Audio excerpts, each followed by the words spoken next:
Hey, what's up, YouTube? It's Camjax here. Here giving you guys a deck profile on my Granblue deck, my 7Cs deck. If you guys, I'm going to leave a deck list below, but in this video I will be explaining each card and why I run them at the numbers I do. I've been playing Granblues for a while. I've been waiting for them to be really good, and now they're like amazing. So I'm going to start with the deck profile now. Starting with the grade 3s, we run 4 Lord of the Seven Seas Night Mist. Basically, he's your main grade 3 that you want to ride.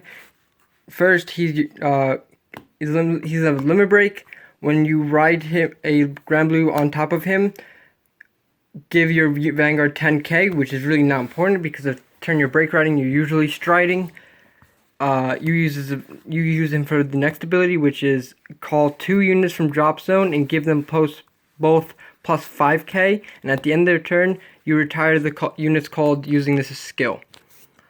He's really good for building up your plays with your columns, and we'll go over, well, I'm not really going to go over that much like that, but yeah, and also if you have 4 or more Granblue rear guards, he gets plus 2,000, so it becomes a 13.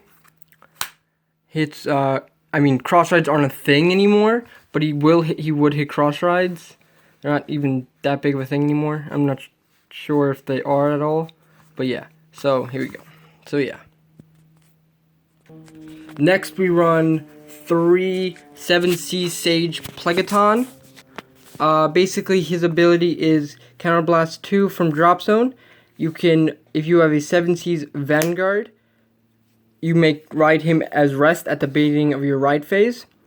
And his second ability is when he's placed on Vanguard Circle, you may call out a Granblue unit from your drop zone, and until the end of their turn, that unit gets retired at the end of the turn.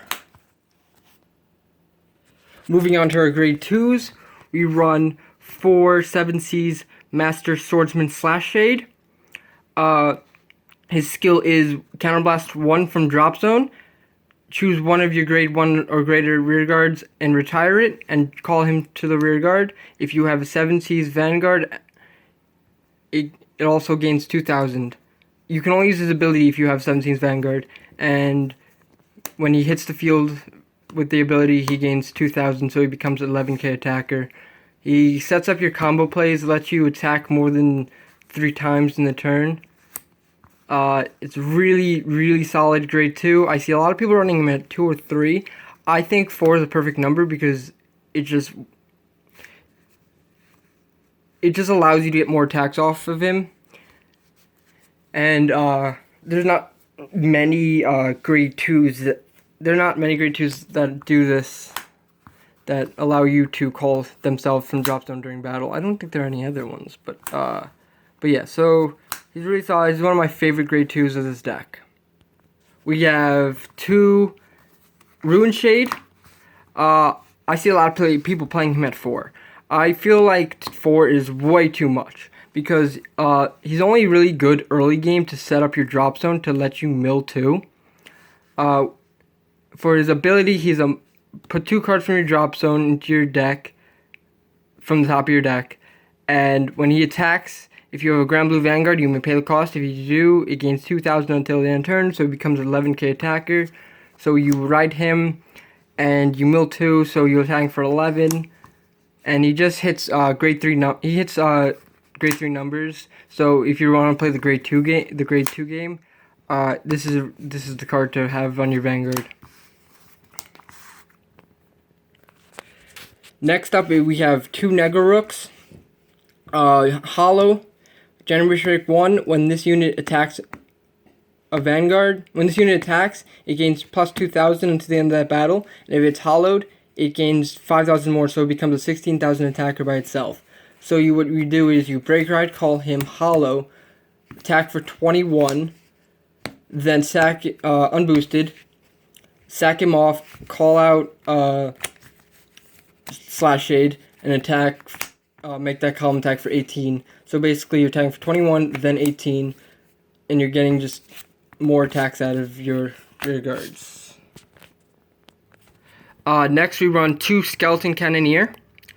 When this card is placed onto the rearguard circle from your drop zone, you may pay the cost. If you do, choose up to one of your opponent's rearguards and retire it. And then if he is hollowed, you draw a card. So basically, it's a Blaster Blade with a jaw.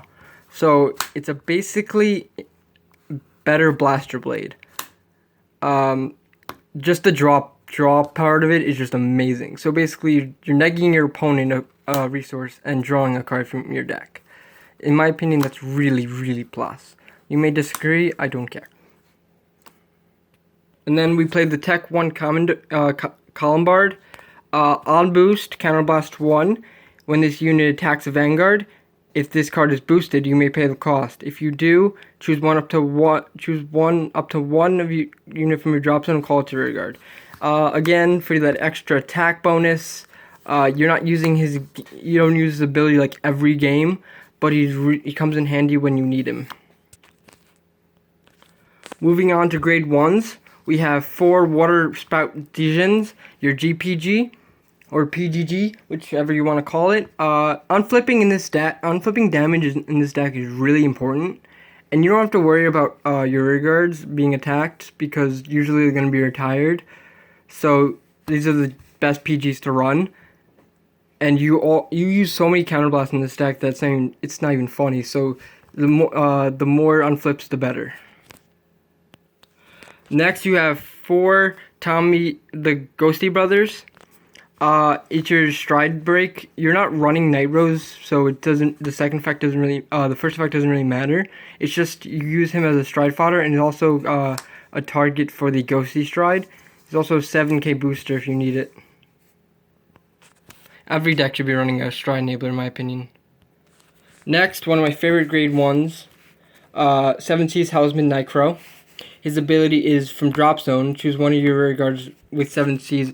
If you have a 7 Seas Vanguard, choose one of your rear guards not named Nightcrow and retire it to call him to a field. So basically, you retire Dancing Cutlass to call him to hit numbers. Or you retire the Stand Trigger to shuffle Stand Trigger back and call him to be a booster. Then you have 3 Dancing Cutlass. Soul Blast 2, draw 1. It's early game draw power. You want the hand advantage early game. I don't feel a need to run Banshee in this deck. So Dancing Cutlass is the better option in my opinion. Also, I'm considering running 4. I'm not 100% on that, but 3 right now really works for me. My starter is Peter the Ghosty. He's a ghosty target for the stride. And Counterblast 1, push him to the soul, mill 2, draw 1. Basically gives you gives you a draw, and it sets up your drop zone early game for the early game mills. We do run 1 main deck, Undying Departed. His ability is when he's called the field, hollow. When this unit is put in the drop zone due to the hollow ability, unflip 2.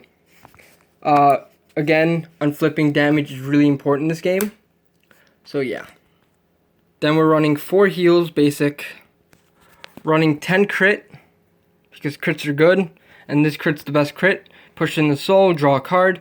Again, more draw power. This deck gets hand advantage like it's no one's business.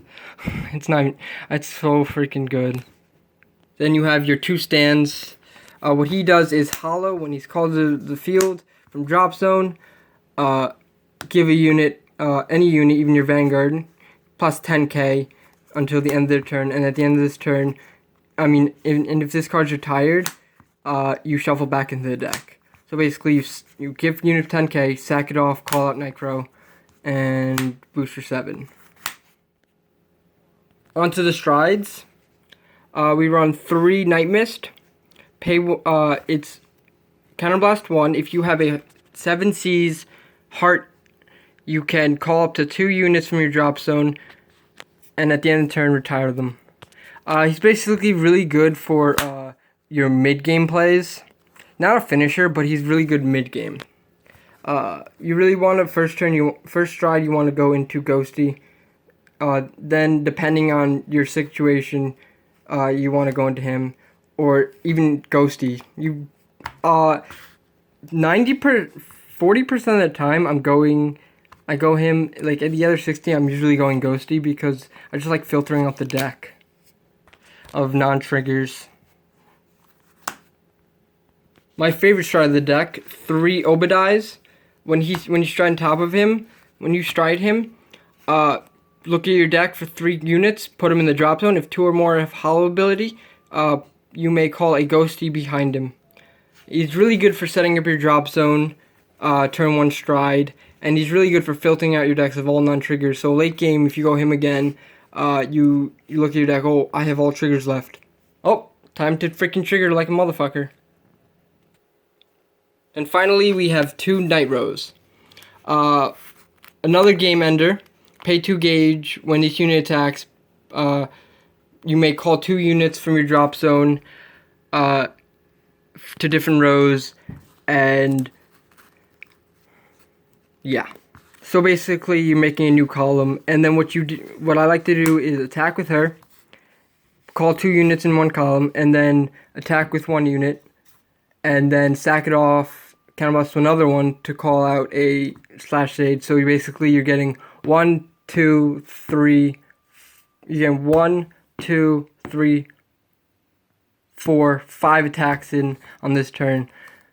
And they're really big columns because you're attacking for 18 with the 1 column with slash shade. You're calling, if you call out Negorook, you're attacking for 16 plus 7. You're attacking for like